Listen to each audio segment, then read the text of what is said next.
কিছু রাস্তা থাকে যেগুলো শুধু গন্তব্যে পৌঁছানোর জন্য না। চট্টগ্রাম থেকে রাঙামাটি এই পথটা যেন একটা অনুভূতি। ये रास्ते ये वादियां और ये फिजा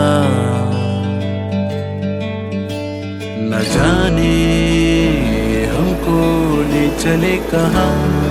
শহরটা যত পিছনে পড়ছে মনটা তত হালকা লাগছে। क्यों धुंधले हैं सब रास्ते, क्या पल दो पल का मिलना ही है लिखा। কোলাহল ছেড়ে যখন বের হওয়া যায় তখনই বোঝা যায় নীরবতাও কত সুন্দর। हो गए ये আজকে কোনো তাড়া নেই, শুধু রাস্তা আর আমি। फिर क्यों ना हो सके तुम मेरे,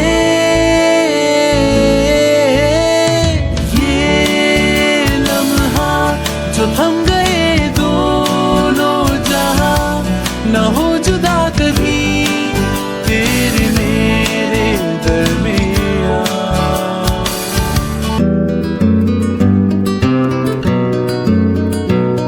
এই বাঘগুলোই আসল মজা। একটু ভয় লাগে কিন্তু ভালোই লাগে। প্রতিটি বাঘ যেন নতুন একটা গল্প বলে। কখনো ভয়, কখনো অদ্ভুত এক শান্তি।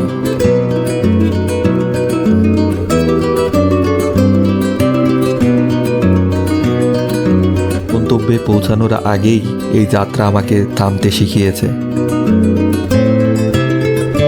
সবকিছু ছুটে যাওয়ার জন্য না, কিছু মুহূর্ত তাকে অনুভব করায়।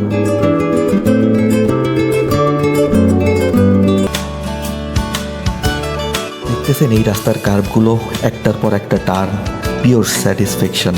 বাইক চালাতে চালাতে মনে হয় লাইফটা যদি এমন স্মুথ হতো। আর ভাই এই ভিউটা ক্যামেরাতে যতটা সুন্দর লাগতেছে, রিয়েল লাইফে তার থেকে 10 গুণ বেশি সুন্দর। এইরকম জায়গায় আসলে মনে হয় টেনশন, স্ট্রেস সব ডিসঅ্যাপিয়ার হয়ে যায়।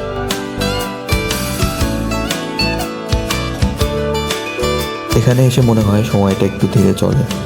হয়তো গন্তব্যে পৌঁছাবো, কিন্তু সত্যি বলতে ইতিমধ্যে আমি গন্তব্যে পৌঁছে গেছি। কারণ জার্নিটাই আসল ডেস্টিনেশন।